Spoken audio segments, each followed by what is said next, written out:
The cedar bark chart hit my council table with the soft, dry sound of something that had traveled a long way to get there. I did not look up immediately. I was in the middle of a dispatch from the Eastern Holds, 3 words into a sentence I would not finish for another 4 years, as it happened, and the interruption was not scheduled. Nothing that landed on my table without being scheduled was ever good news. "Warden Thace," I said, "I told you the morning review was closed." "You did, my king." Thace had been my second in command for 11 years. He had the particular quality, rare in powerful men, of agreeing with you while making it entirely clear he thought you were wrong. She walked 9 days to get it here. I thought you should see it before she walked 9 days back. I looked up then. The chart was remarkable. That was the first thing I noticed, and I am not a man who leads with aesthetics. I am a man who leads with function, with verifiable information, with the kind of data my scouts bring back on surveyed paper with ink that does not smear. This was cedar bark, dried and split thin, and the lines etched into it were made with something dark and precise. Charcoal, I thought, packed into the grain of the wood so it would not fade in wind or rain. The corridors of the drath runs were rendered from above, which was how any competent cartographer rendered them, but the lines were not the lines on my official maps. They branched in places my maps did not branch. They described curves in the canyon walls that my surveys, carried out over 40 years by the best-trained scouts in Veldonmar, had not recorded. I looked at the woman standing on the other side of the table. She was not what I expected, though I would realize later that I had not formed any expectation at all, which was unusual for me. I form expectations constantly. It is how I govern. I had no expectation of her because I had not known she existed until the cedar chart arrived on my table, and so I looked at her as I rarely look at anyone, without a frame prepared to receive her. She was composed. That was the word. Not nervous, not eager to impress, not watching my face for approval the way people usually do when they bring me something they hope will change their fortunes. She was looking at the chart. Specifically, she was watching the place where my hand had come to rest near its edge, and her attention was on the chart with the quality of someone who has been thinking about a problem for a long time and is waiting, without particular urgency, to see whether someone else will understand what they are looking at. She had dark hair, pinned back with what looked like a short length of surveyor's cord. Her hands, which were clasped in front of her, were calloused across the palms and along the first 2 fingers of her right hand in the specific way that comes from years of drawing precise lines under pressure. Her dress was plain, a traveler's dress, undyed linen, worn to softness at the elbows. She was not dressed for an audience with a king. She had not stopped to be dressed for an audience with a king, I understood. She had walked in off the road and asked to see someone in authority, and Thace had brought her here. "Your name," I said. "Solely, no title, no family name offered." She said it the way you say a word that is simply the correct word for a thing. "You drew this?" "Yes." "The eastern branch here." I touched the place where her lines diverged from my official survey, somewhere in the depth of the drath corridors below the third mesa. My maps show a dead stone face. Solid. No passage. "There is a passage," she said. "It opens in the dry season when the water table drops. It has been there for as long as the stone has been there. Your surveyors charted it in the wet season. The water was over the threshold." I looked at her. "My surveyors are thorough." "They are," she said. "They missed it." There was no apology in this. No softening of the correction, no bracing for my reaction. She said it the way she would say that the sky over Veldonmar ran pale gold at the hour before noon, because it was true, and truth did not require an apology. Something happened in my chest at that moment. I have thought about it many times since, trying to name it precisely, because I am a man who requires precision. It was not the bond, not yet, not fully. That would come later in the dark of the canyon, with dust on my hands and her 3 paces ahead of me reading the air. What happened in my chest at that moment was something smaller and older. It was the feeling of a bell struck once in an empty hall, a single clear tone that rose and was gone before you could be sure you had heard it, leaving only the resonance. I attributed it to professional interest. She was describing a flaw in my survey data. I am always interested in flaws in my data. "Leave the chart," I said. "I will have my senior scout review it." "I understand." She did not argue. She did not ask what would be done with her findings, or when I would send word, or what she would be given in exchange. She simply nodded, the way you nod when an expected thing has occurred, and turned to go. "Warden Thace will see you housed for the night," I said, "before you return." She paused in the doorway. "Thank you, my king." She left. I looked at the chart. I looked at it for a long time after she was gone, alone in the council hall with the cedar bark and the precise charcoal lines and the branching that should not have been there. Then I sent for my senior scout. Corin had been leading survey expeditions into the Drath corridors for 22 years. He was methodical, thorough, and entirely incapable of admitting when he was wrong in a way that was not technically admitting he was wrong. He reviewed the chart for one full day and returned to me with the assessment I had expected him to return with. "The dry season threshold theory is plausible in principle," he said, "but unverified. The branch she's mapped here could be a water shadow, a depression that reads as a passage in certain light conditions, but bottoms out in solid stone. We'd need to survey it in the dry season to confirm." "And when is the dry season?" 4 months. I looked at him. Her other deviations from the official survey, the corridor width adjustments here, the elevation corrections on the second mesa descent. A pause, broadly consistent with what we've observed, minor corrections. Accurate corrections. Another pause, longer. In the cases I was able to cross-reference, yes, largely accurate. "Leave it with me," I said. Corin left. I sat with the chart. The corrections were not minor. I had looked at them myself, against my own copies of the survey data, and the deviations she had recorded were consistent and coherent in a way that random error was not. She had not been guessing. She had been reading something, systematically, over a long period of time, with a methodology I did not have a word for. I sent Thace to find her. She was already gone, had left at dawn, he told me, 9 days of walking ahead of her back to wherever she had come from. I put the chart in the survey archive and returned to my work. For 3 weeks I thought about it perhaps once a day. Then the crisis came, and I thought about nothing else. The collapse happened on the 14th of the dry season month, which was notable because the dry season was the time when the Drath corridors were most passable, and my best 3 scout packs, 41 wolves, my finest trackers, were in the deep corridors running the seasonal survey when the eastern wall gave way. Not the whole wall. A section, 40 meters wide, at the third descent, the precise location where the dry season water table dropped and the corridor architecture shifted. The stone that had been compressed by decades of water weight above the threshold was suddenly without that weight, and a section of the upper wall sheared away into the passage below, taking with it the secondary survey route that my wolves had been using as their return line. They were alive. My bond sense told me that the pack link that connects an alpha king to his wolves was intact on all 41 counts, a fact I confirmed immediately and then confirmed again, standing in my council hall with Corin's emergency dispatch in my hand. Alive, underground in the dark of the collapsed corridor, cut off from their return route by 40 meters of fallen stone. I had 3 other scout packs I could send. I sent them. They entered the corridors from the northern approach, the only route we had mapped around the collapse, and within 6 hours I had 3 more dispatches. The northern approach terminated in a passage my maps described as a through route to the third descent. It was not a through route.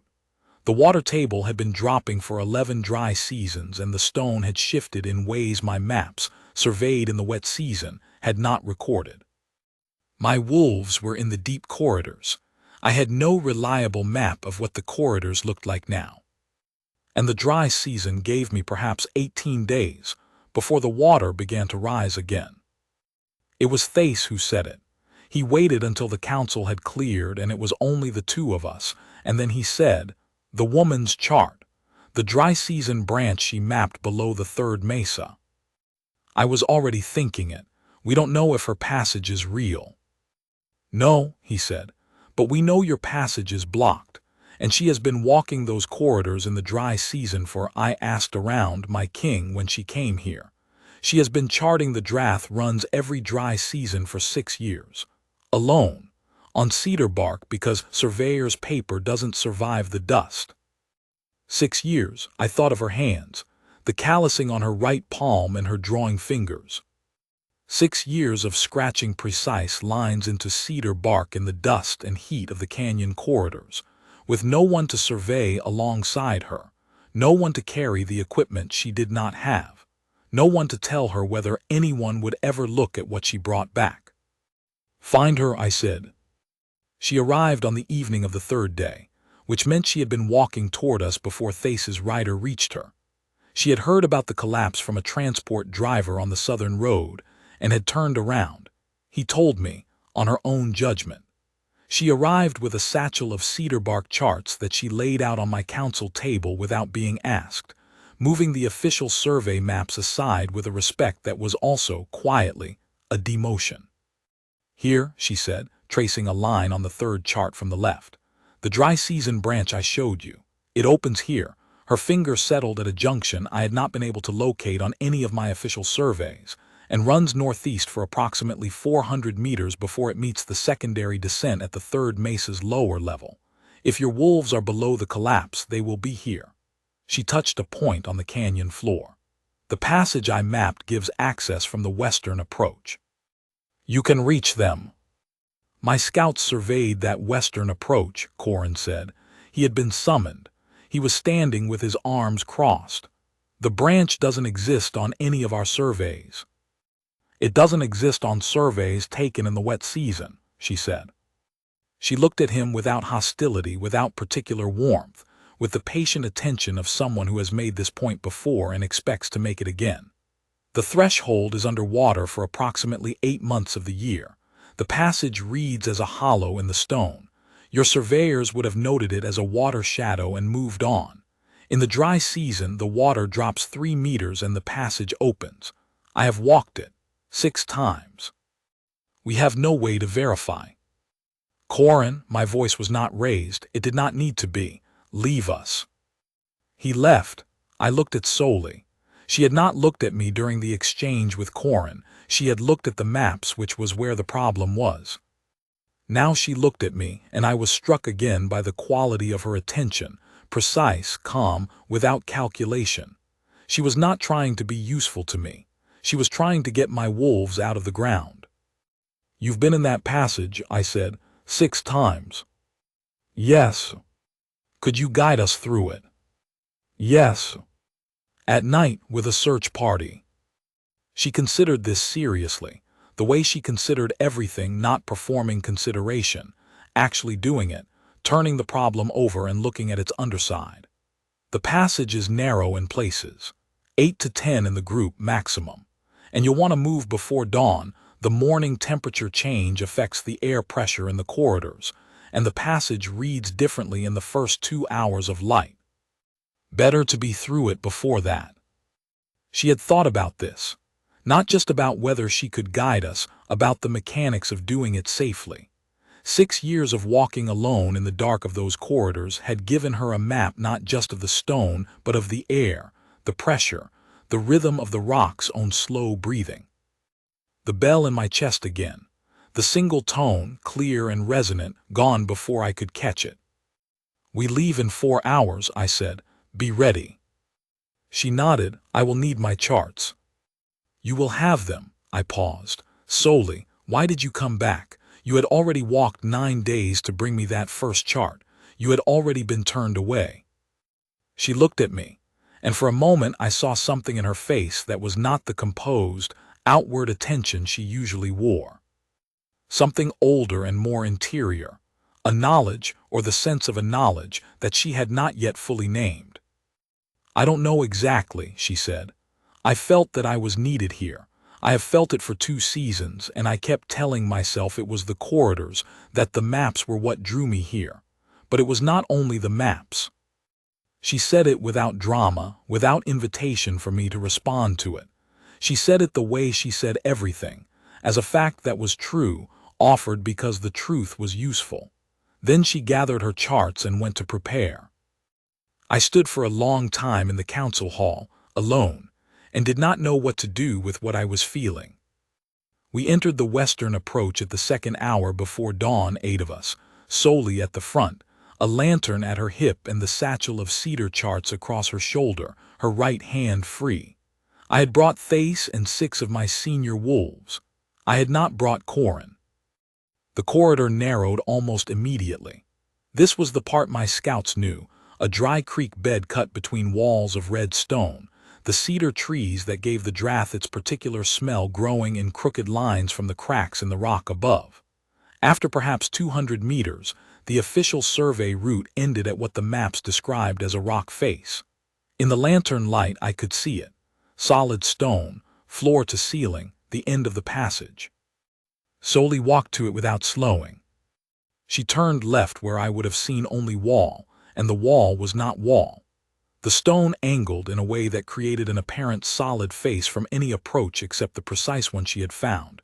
You had to be standing at the exact position she was standing in, at the exact angle, for the passage beyond to resolve out of the shadow. 7 degrees to the left and it was a blank rock face. At her angle, it was an opening barely wide enough for 2 people walking side by side. She went in, I followed. The passage was not what I had expected. I had expected a crack in the stone, a tight, uncertain space, the kind of passage you move through because you have to and are glad to leave. What Soli led us through was something more deliberate in its geography, as if the rock had meant this.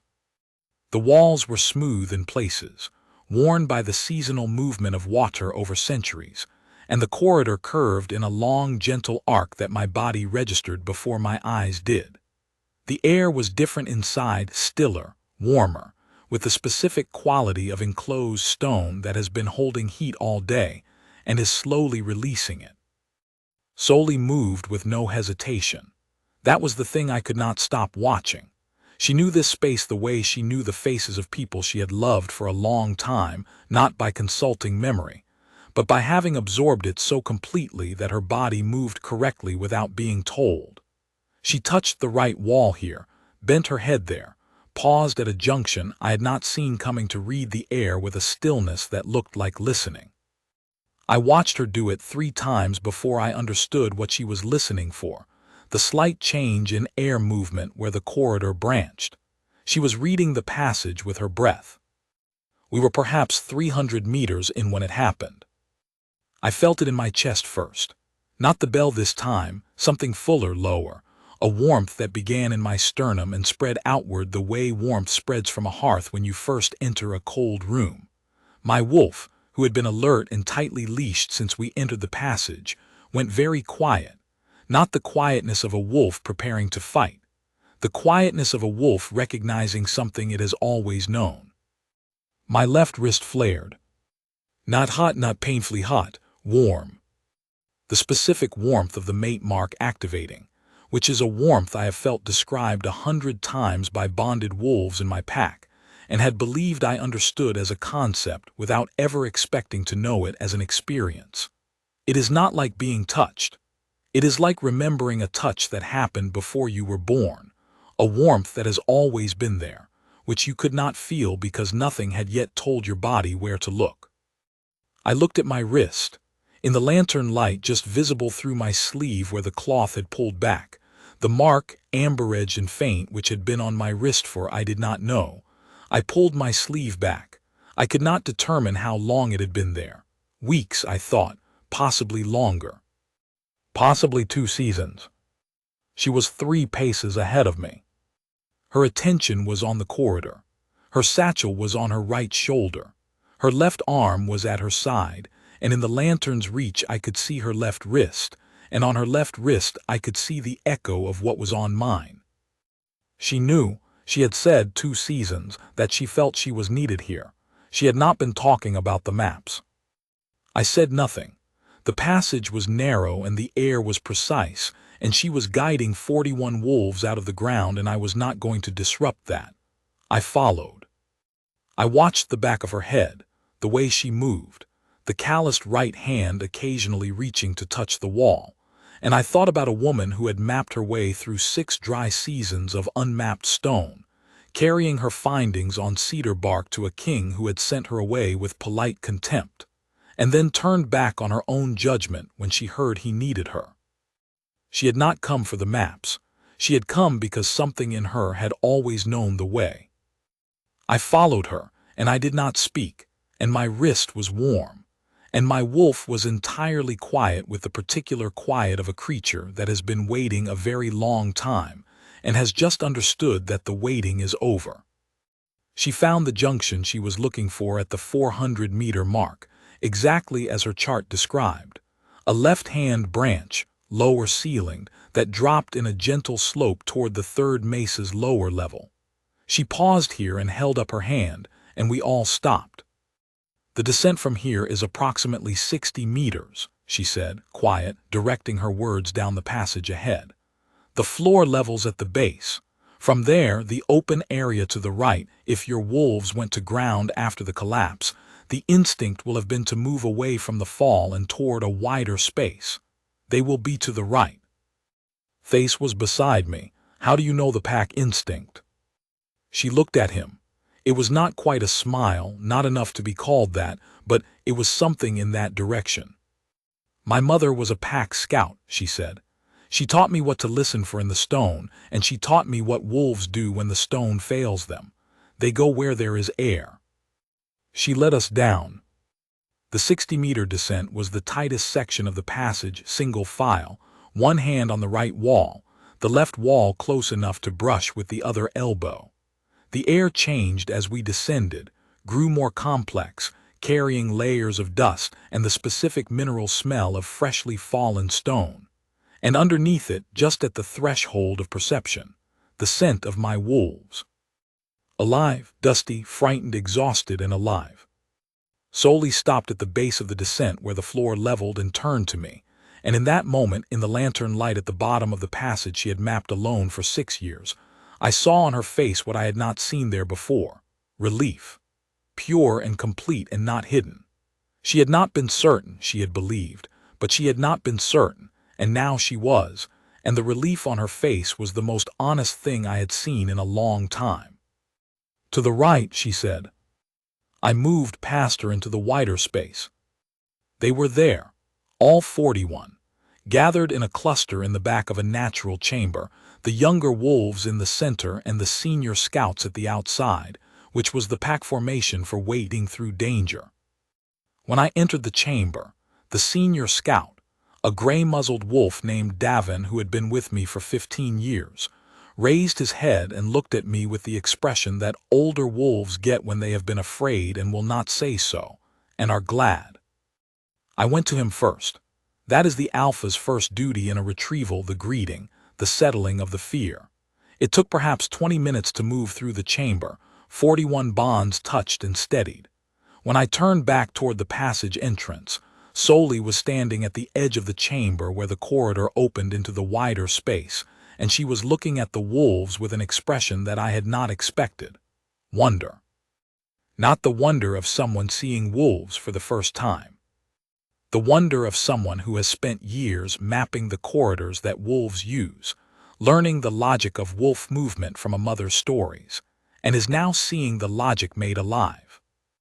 "How many times have you been in these corridors?" I asked her. 6 dry seasons, she said. I walked the routes, I mapped the passages, but there were never wolves here when I was. They move through in the wet season before I come." She was quiet for a moment. "I have been tracing where they go without ever seeing them go." I thought about that. 6 years of following paths left by creatures she had never seen walk them. 6 years of reading absence and drawing its shape. Come, I said. We need to move them out before the temperature shifts. The return passage took longer, 41 wolves, some of them shaken, moving in single file through a corridor that had not been designed for 41 wolves at once. Soli managed it. She went to the front of the line and she set a pace she could feel the group holding, and she read the air through the long curve of the passage with the same unhurried precision she had used coming in. 3 times she paused and listened and then said, "Left here, or stay right, or lower your heads through this section," and each time she was correct, and I watched my wolves, who had been frightened in the dark, settle into the rhythm of her guidance as though they had been following her for years. My wolf did not take his attention from her. I had given up pretending this was professional interest. We came out of the passage's western mouth into the darkness before dawn, the sky above the canyon rim showing the first pale thinning of night, the air outside cold after the corridor's warmth. The relief of the senior scouts at seeing open sky was audible, a low, collective sound from 41 wolves standing in the dark.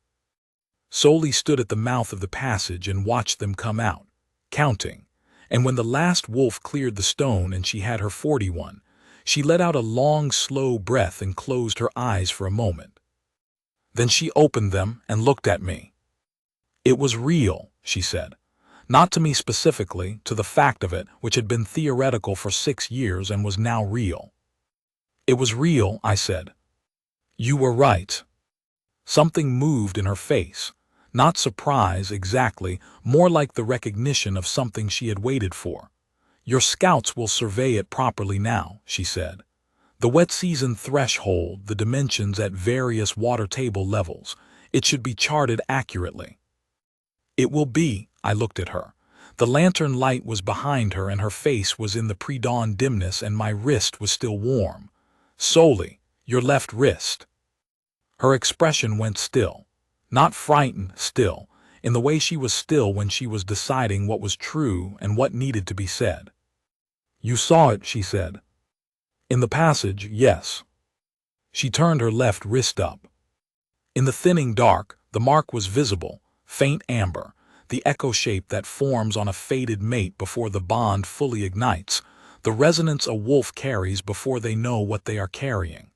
She had been carrying it for 2 seasons, she had said. She had been walking the corridors with it on her wrist and not knowing whose name it was waiting to speak. "I didn't know it was a bond mark," she said. "Not at first. I thought I had burned myself. A healer I know told me it was some kind of stone sickness from too much time in the corridors. It didn't hurt. I watched it." A pause. "It got warmer when I was walking toward Veldonmar. I started noticing the direction." I looked at my own wrist. Mine was there when I checked it tonight. "I don't know how long." "No," she said. "You wouldn't. It would have been too faint, too gradual. You would have felt." She stopped. "A bell," she said. "Once in an empty hall, a single tone." The air went out of me. I had not told her that. I had said nothing to her about what I had felt in the council hall when she first corrected my survey data. I had not said it to Thace, had not written it down, had not admitted it to myself clearly enough to say it.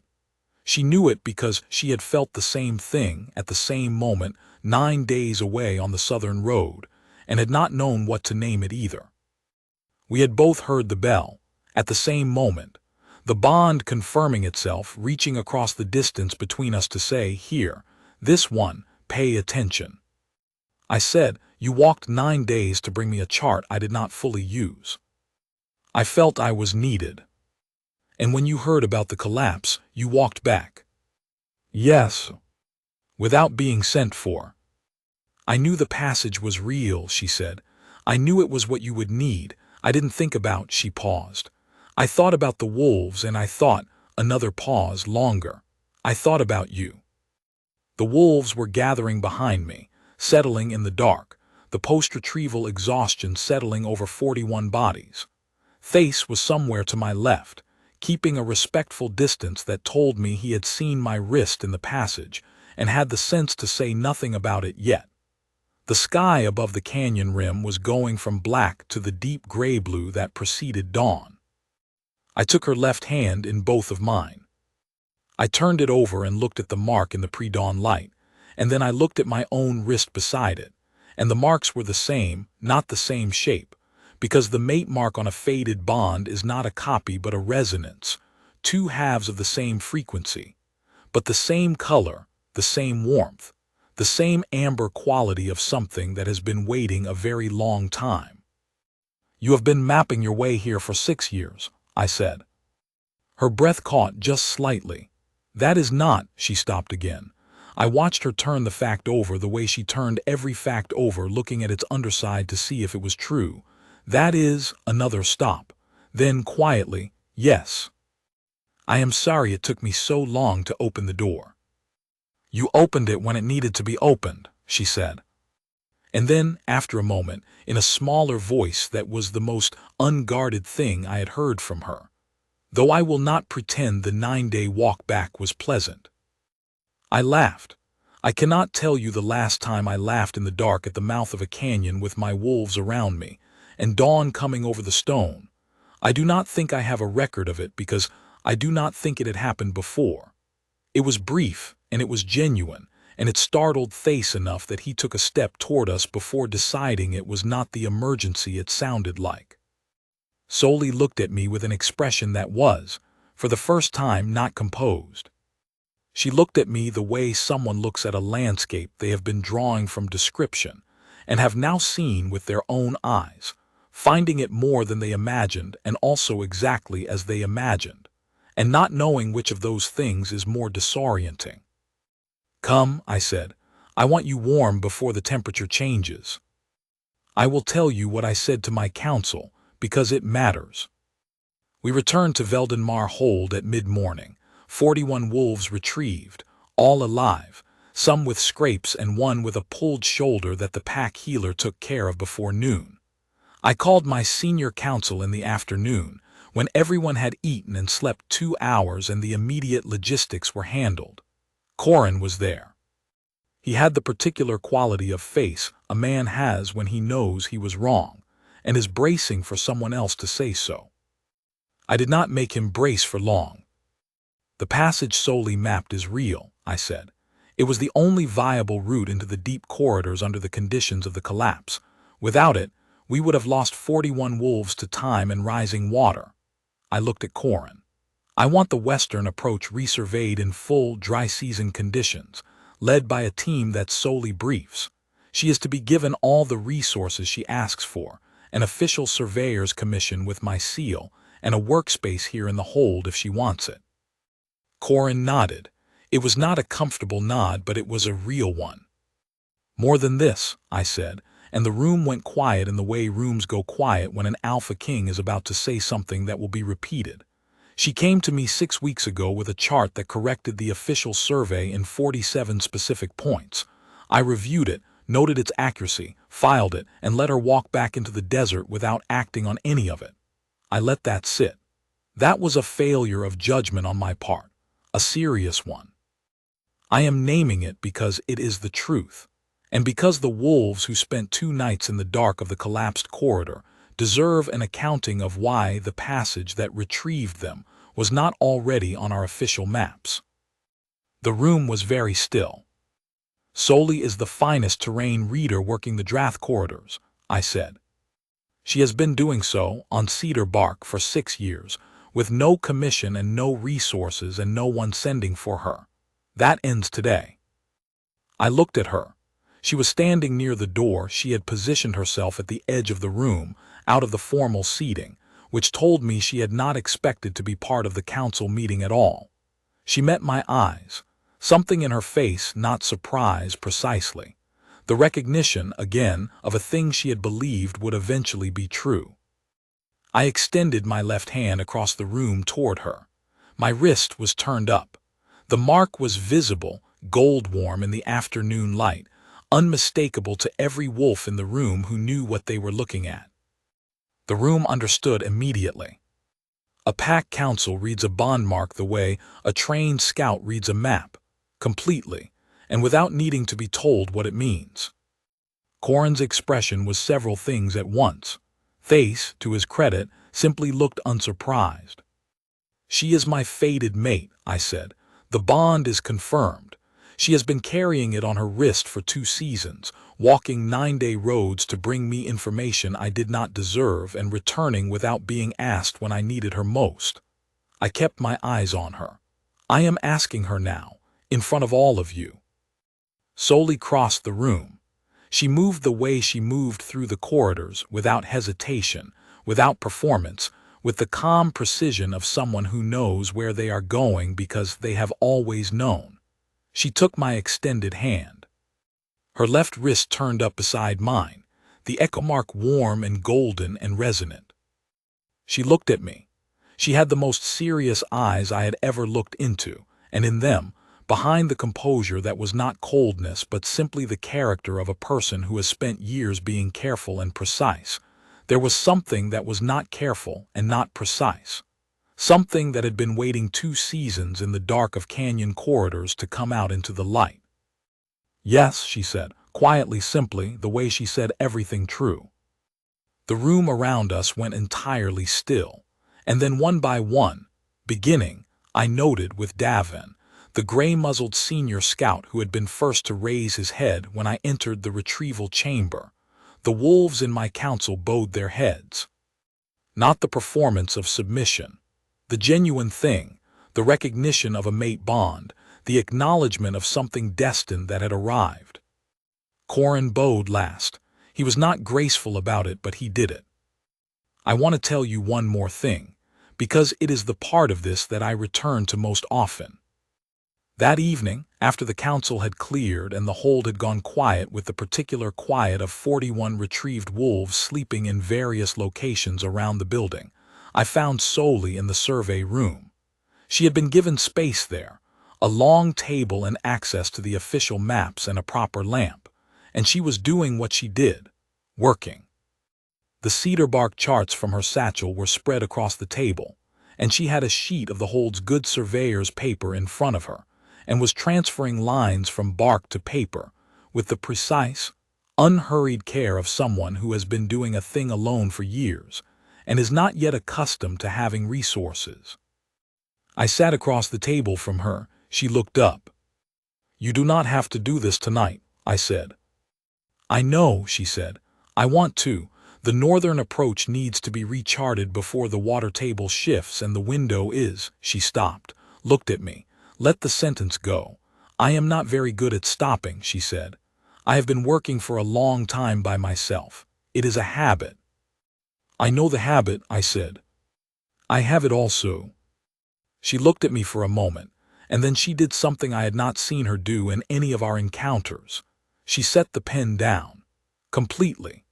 She set it down and turned her hands palms up on the table, the calloused right palm and the left with the amber mark, and she looked at them as though she were reading them the way she read the stone corridors, looking for what the shape of things was trying to say. "I have been drawing these corridors for 6 years," she said, "and I never knew I was drawing my way to you. I did not know that was what the pull was. I thought it was the work." She looked up at me. "It was the work, but it was also this, the way there. I was mapping the way there, without knowing there was a there." I looked at the cedar chart nearest to me, the first one she had brought, the one that had landed on my council table with the soft, dry sound of something that had traveled far. I looked at the branch she had mapped below the third mesa, the passage that was real. My finger traced the line she had etched into the bark, the sure, confident line of someone who knows what is there even when no one has yet confirmed it. She had been carrying the knowledge of that passage for 6 years. She had walked it 6 times alone, with no one to tell. She had brought it to me and I had filed it and let her walk away, and she had come back, and she had come back again, and the passage had been real every single time. "You kept coming back," I said. "I kept feeling that I should." She paused. "It was not comfortable. I am a person who prefers to know why I am doing a thing before I do it. I did not know why, I only knew the direction." I covered her hands with mine. Both of them, calloused and amber-marked, mapped and worn from years of precise work in solitude. She looked at our joined hands with the expression of the landscape recognized, more than imagined, and exactly as imagined. "Stay," I said, "not for the survey, for as long as you want, whatever that becomes."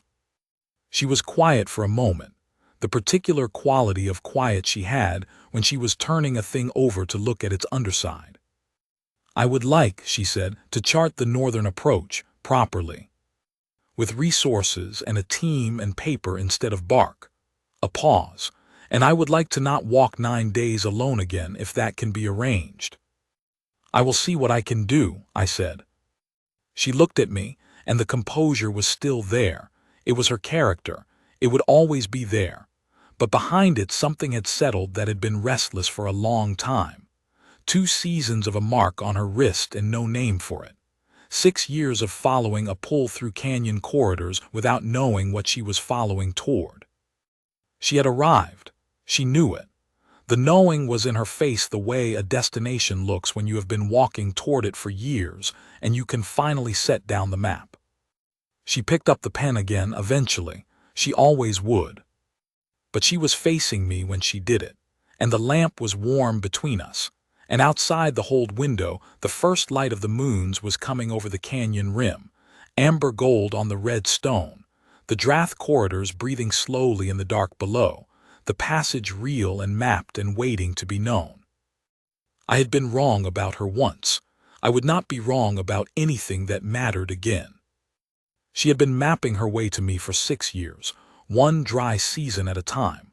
I had been the destination she could not yet name, and she had been walking toward me anyway, certain of the direction even before she understood where it led. That is what the bond is, I think. Not a claim, not a command. A direction you recognize in your bones before your mind catches up. She had recognized it first, and she had kept walking, and eventually, late and sorry for the lateness, I opened the door. The Drath corridors are fully surveyed now. She did the northern approach that first spring, and the eastern quadrant the following dry season, and by the 3rd year there was a team of 12 who followed her through the canyon corridors on cedar bark routes that had been etched into proper survey paper and sealed with my authority. Corin retired the following spring. He left with grace, which I had not expected of him.